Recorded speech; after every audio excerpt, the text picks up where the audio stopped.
Joe Texs, the original soul brother. His voice was fire, his lyrics electric, and his stage presence so bold that even James Brown took notes. Literally. Little Richard once said it himself. Brown didn't invent those moves. He borrowed them from Joe Texs. But while James soared to global fame, Joe's legacy quietly faded into shadows, his talent overlooked, his final years marked by silence, struggle, and tragic rumors. Today, we're going inside Joe Texs's abandoned home, uncovering details about his mysterious death, the feud that rocked soul music, and the shocking personal stories his family has now confirmed, decades after his passing. Was he really the forgotten genius behind soul's golden age? What truth lies beneath the whispers about his identity, fortune, and final days? Stay tuned as we delve into the untold truth of Joe Texs. But before we dive in, let's take a moment to remember who Joe Texs really was. Joe Texs, born Joseph Arrington Jr. on August 8, 1935 in Rogers, Texas, grew up in humble beginnings. After his parents divorced, young Joe and his sister went to live with their grandmother. A few years later, when he was just 5, his mother moved to Baytown, Texas, and the children followed her there. In Baytown, Joe was already hustling to help make ends meet. He worked as a shoe shiner and delivered newspapers. But what truly set him apart was his natural talent for performing. He would sing and dance on the streets, drawing attention from passers-by. At school, he joined the choir at George Washington Carver High and also sang in the choir at the Mount Moriah Temple. Joe's passion for music extended beyond vocals. He played baritone saxophone in his high school band. His growing confidence as a performer led him to talent shows throughout Houston. During his junior year, he entered a competition at a local nightclub that featured rising talents like Johnny Nash and Herbert Laws. Joe stole the show with his rendition of It's in the Book, taking home the top prize of $300 and earning a week-long stay at the famous Hotel Theresa in Harlem. While in New York, Joe Texs wowed audiences at the Apollo Theater's Amateur Night and continued to win contests over the next month.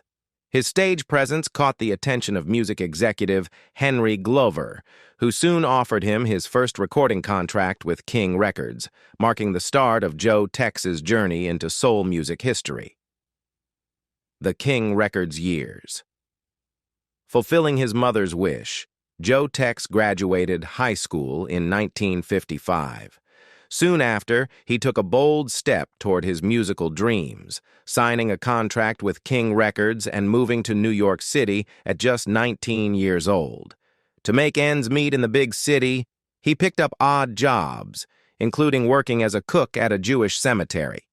When he officially launched his recording career, he adopted the stage name Joe Texs, a combination of his shortened first name and a nod to his home state of Texas. Between 1955 and 1957, Texs recorded several tracks for King Records. While none became major hits at the time, his output showed promise and creative depth. Some of his early recordings included My Biggest Mistake, Got You on My Mind, Makes Me Want to Holler, She's Mine, The Night, Even My Best Friends Ain't Doing Me Right, and Get Way Back. In the following years, he continued to release new singles, including Ain't Nobody's Business in 1958, along with a string of other tracks such as Cut It Out Baby, You're Going Out Bowling, I Saw You Down the Street, You Was a Rockin' and a Rollin', Open the Door, Darling Let Me In, Please Forgive Me Baby, and You Got That Little Baby Face Thing.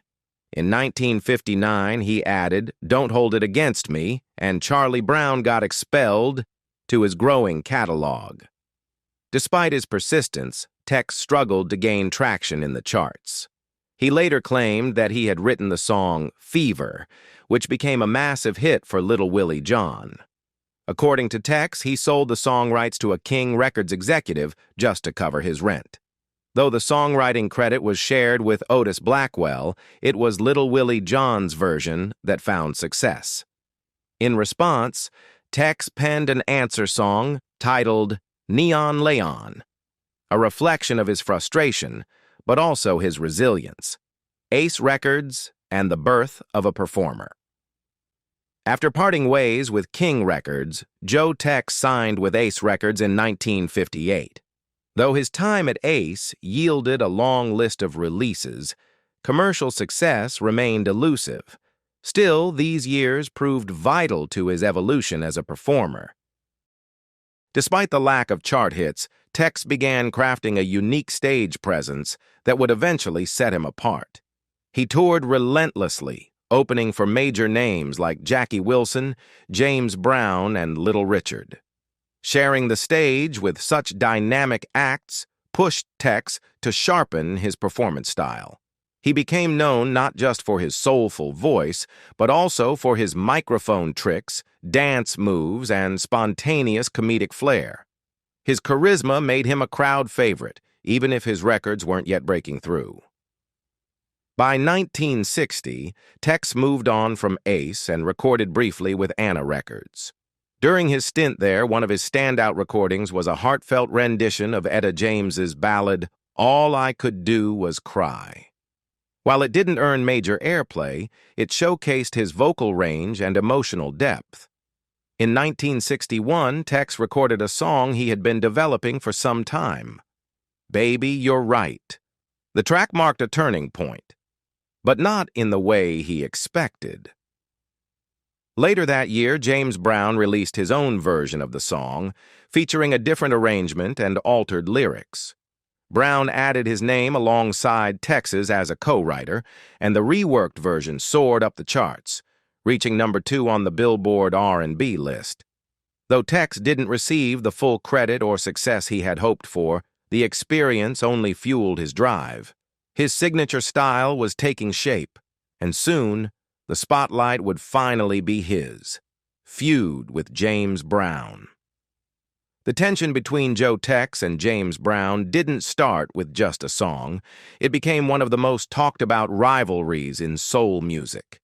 Many insiders, including the legendary Little Richard, believed that Brown had borrowed more than just inspiration from Texs. From flashy mic tricks to signature dance moves, Brown's act looked strikingly similar to what Texs had already been doing on stage. Their feud is said to have begun in the mid-1950s, when both artists were signed to King Records. At one point, Brown even challenged Texs to a performance showdown during a dance at a local juke joint, a bold move that stirred the pot further.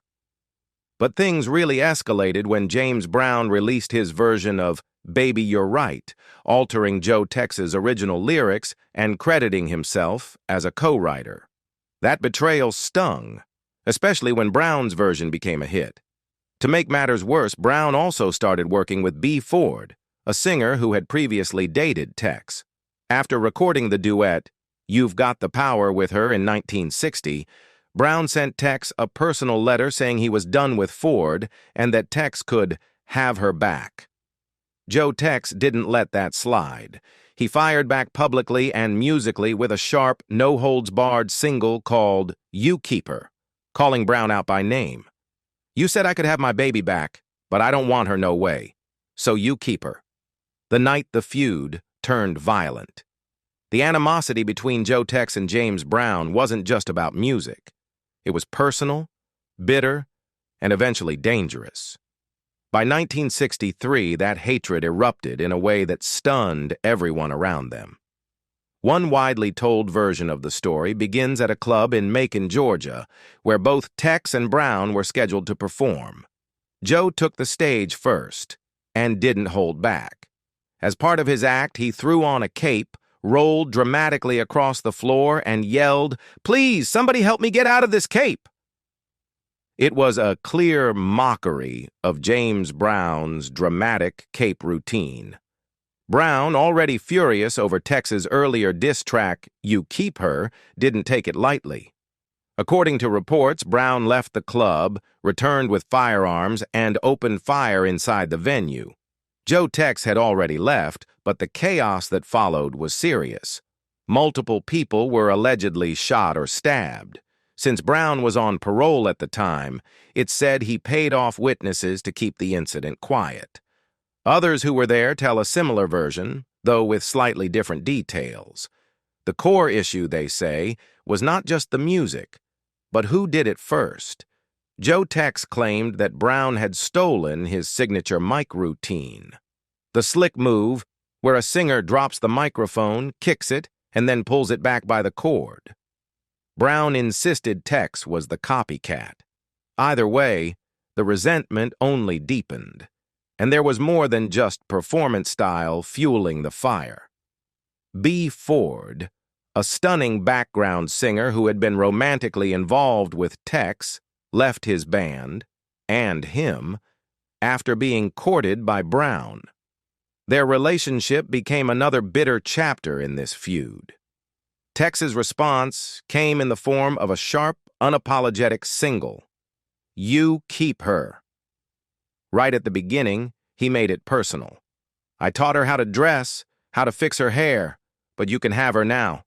That line and the entire song infuriated James Brown. When he heard that Texs would be performing at Club 15 in Georgia, Brown reportedly armed himself with shotguns and burst into the club like a man in a gangster film. Otis Redding, who was there that night, supposedly ducked behind a piano as shots rang out. Brown didn't hit any people, but he did manage to shoot some hogs that were kept behind the club. Whether he intended to harm Texs or just scare him remains unclear. But the message was loud and violent. Witnesses later claimed Brown's crew handed out hush money to keep mouths shut. "Just in case you heard something, here's a couple dollars." It was no longer just a rivalry. It had become a war. Rivalry and radio sabotage. Throughout the 1960s, Joe Texs made it clear he didn't buy into the hype surrounding James Brown's self-proclaimed title, Soul Brother #1. In interview after interview, Texs dismissed the label, arguing that the true originator of soul was Little Willie John, not James Brown. But the tension went beyond titles. Texs accused Brown of using his influence to block radio DJs from playing his breakout hit, Skinny Legs and All, out of fear it might climb higher than Brown's own records on the charts. It was a move Texs saw as sabotage, and he wasn't going to let it slide. In response, Texs had the slogan, "The New Soul Brother #1," boldly painted on his tour bus, a clear shot at Brown's ego, but the stunt was short-lived. Texs eventually had the phrase removed, perhaps realizing that the rivalry was growing more toxic than productive. Still, he wasn't done. Texs publicly challenged Brown to a showdown, an on-stage contest to settle once and for all who truly deserved the title. Brown, according to reports, declined with a pointed remark, "I will not fight a black man. You need too much help." Though the feud simmered down over time, the bitterness never completely disappeared. Years later, when fellow soul artist Hank Ballard referred to Texs as one of the great stars of the genre, James Brown reportedly just laughed, recording career and rise. As Joe Texs moved through the early stages of his recording career, cutting tracks with King, Ace, and Anna Records, he quietly sharpened his greatest strength, songwriting. Around this time, he connected with Bobby Killen, a savvy producer and founder of Dial Records. Killen saw something in Texs and made him the label's priority artist. In 1964, Killen struck a distribution deal with Atlantic Records, giving Texs a wider platform. Up until then, Joe had recorded more than 30 songs, most of them going unnoticed, with the exception of a heartfelt cover of Etta James's "All I Could Do Was Cry." But everything changed in late 1964. Texs began gaining traction with modest hits like "I'd Rather Have You" and "I'll Never Do You Wrong." Then came the turning point, "Hold What You've Got." Ironically, Texs wasn't a fan of the track and even advised Killen against releasing it. Killen ignored the advice, and it paid off. The song skyrocketed, becoming Texs's first major hit. By the time Joe found out just how big the single had become, it had already sold over 200,000 copies. After years of struggle and near misses, he was finally on his way to becoming a household name. Chart success and spiritual awakening. By 1965, Joe Texs had firmly established himself as a rising force in soul music. That year alone, he delivered 5 top 40 R&B hits, including standout covers like Marvin Johnson's You Got What It Takes, as well as originals such as Your Eyes, I Heard Somebody Say, You Better Get It, and A Woman Can Change a Man If She Wants to. His sound, earthy, playful, and emotionally charged, continued to win over new fans. Texs didn't stop there. He also put out crowd pleasers like One Monkey Don't Stop No Show, the tongue-in-cheek I Heard You've Had Some Trouble with the Girls Down Home, and the soulful So You'd Better Catch Your Bus, and It Ain't No Use. Then came a major turning point in 1966, not just in music, but in his personal life. Texs converted to Islam, adopted the name Yusuf Haziz, and began incorporating spirituality into his life and message. He even took time off from performing to travel as a spiritual preacher, speaking about faith and transformation. Despite this shift, his music didn't lose momentum.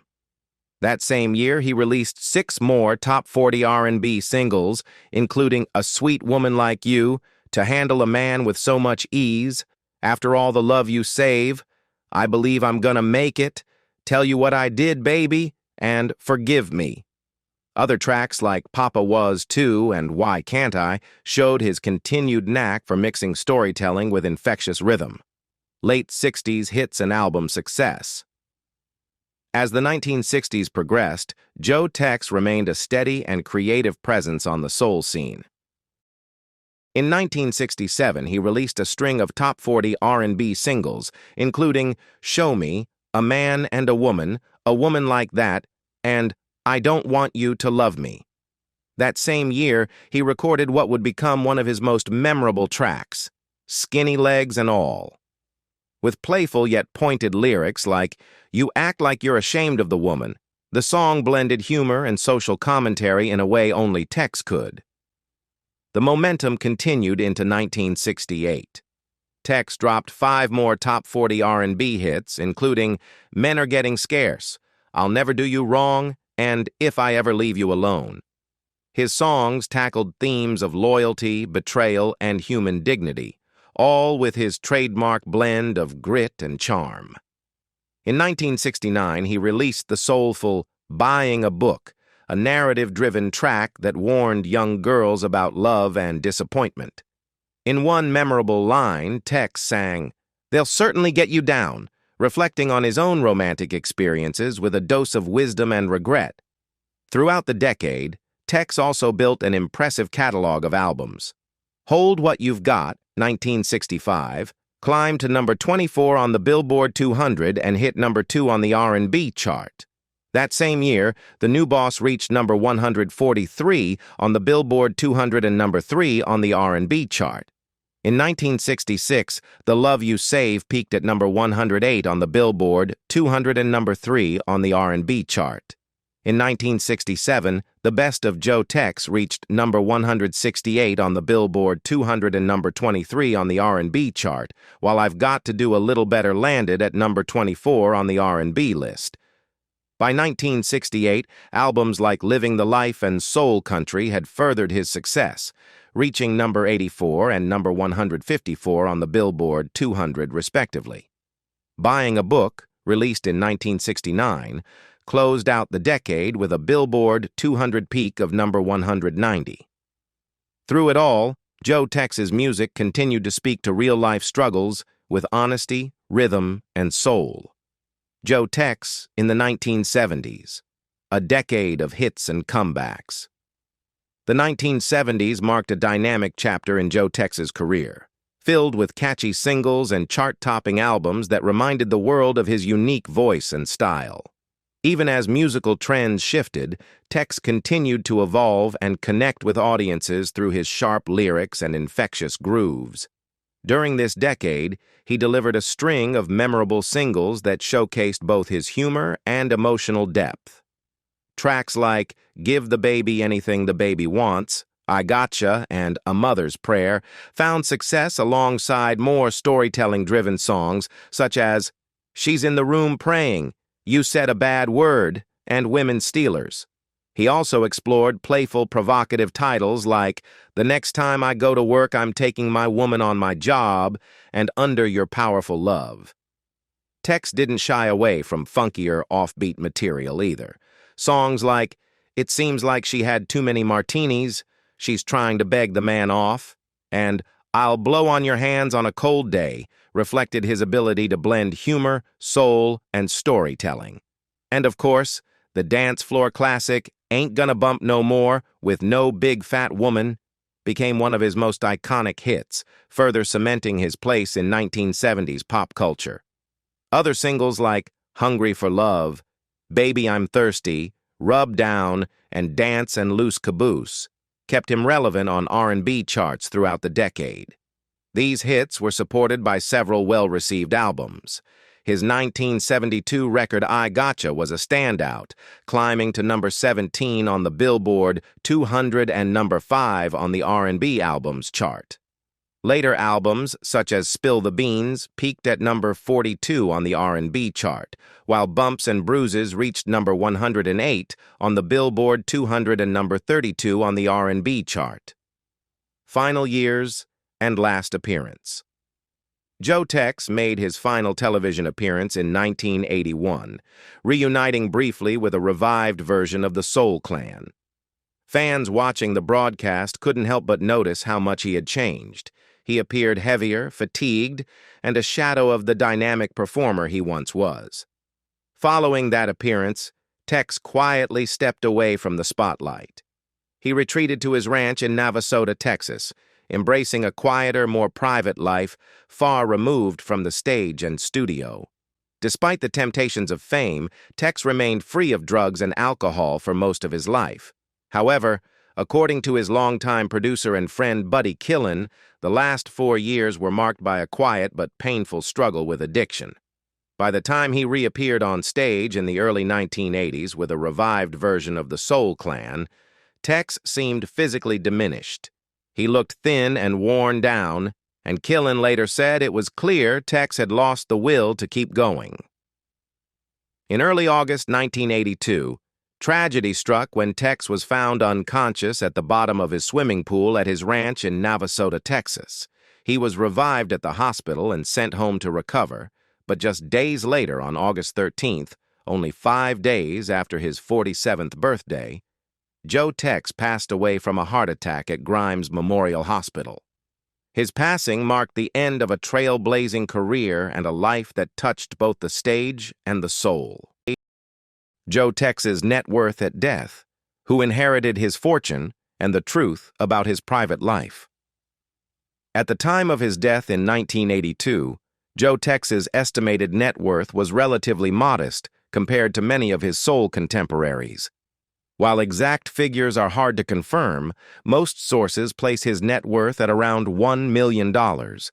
This was the result of a career that saw both massive hits and long stretches of commercial struggle. Despite chart toppers like Hold What You've Got and I Gotcha, Texs never fully capitalized on his fame in the same way others, like James Brown, did.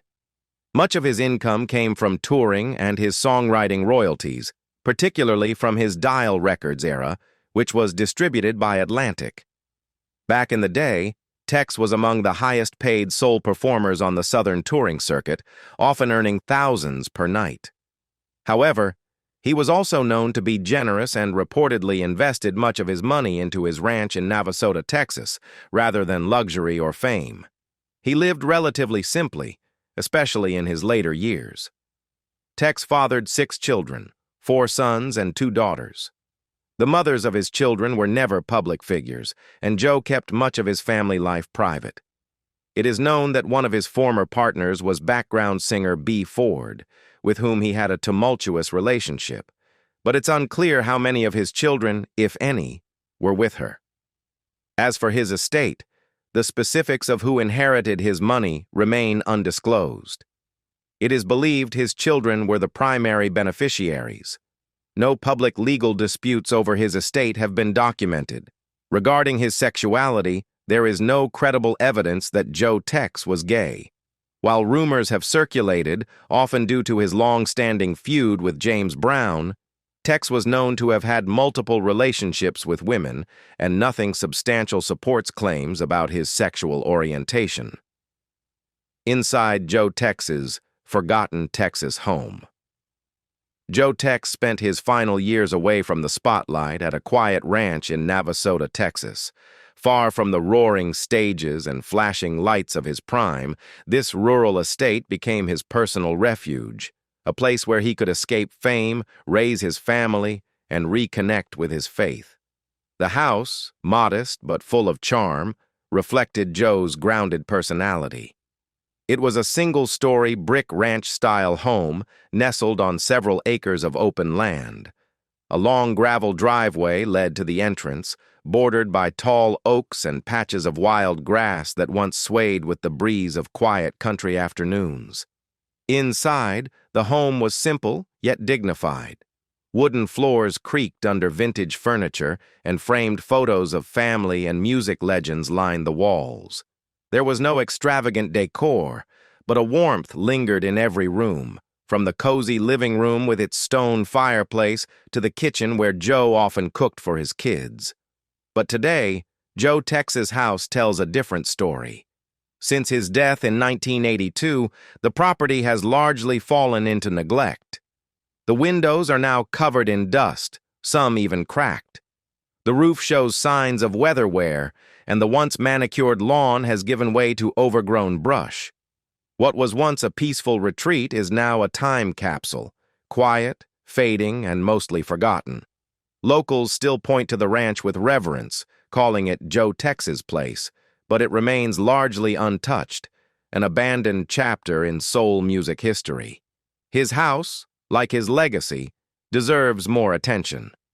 It's a haunting reminder of a man who gave so much to music, only to fade into silence in a place that once brought him peace. And there you have it. What do you think about Joe Texs's life? Let us know in the comments below. And if you're drawn to untold stories, hidden truths, and iconic legacies like this one, don't forget to like, subscribe, and turn on notifications for more deep dives into the lives of music legends.